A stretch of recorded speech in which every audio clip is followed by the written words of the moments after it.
গতকালকে মাহফুজ আলম উপদেষ্টা তার উপরে আক্রমণ হয়েছে তথা একটি পানির বোতল তাকে ফেঁকে মারা হয়েছে। যে বিষয়টা মোটামুটি অনেকেই এর বিরুদ্ধে কথা বলছেন, অর্থাৎ প্রতিরোধ করতেছেন। আমিও এর প্রতিবাদ করেছি।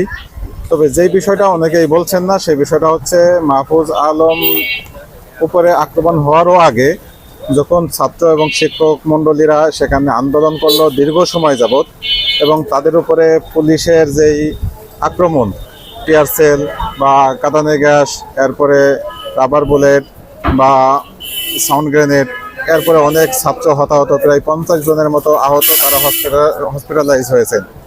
তো তাদেরকে কেন আক্রমণ করা হলো, কি কারণে, আর উপদেষ্টা মণ্ডলীরা এত দেরি কেন করলেন, এই বিষয়টাও কিন্তু দাবি উঠানো উচিত। মাহফুজ আলমের উপরে যেভাবে আক্রমণটা ন্যাক্কারজনক, ঠিক তেমনিভাবে যৌক্তিক দাবিতে ছাত্ররা যখন রাস্তায় নেমে এসেছে, তাদের দাবি কেন কর্ণপাত করা হলো না, কেন অতি দ্রুততার সাথে তাদের সাথে সংলাপে বসলো না বা আলোচনার মাধ্যমে শেষ করলো না, সেই বিষয়টাও সকলের জোর দাবি জানানো উচিত।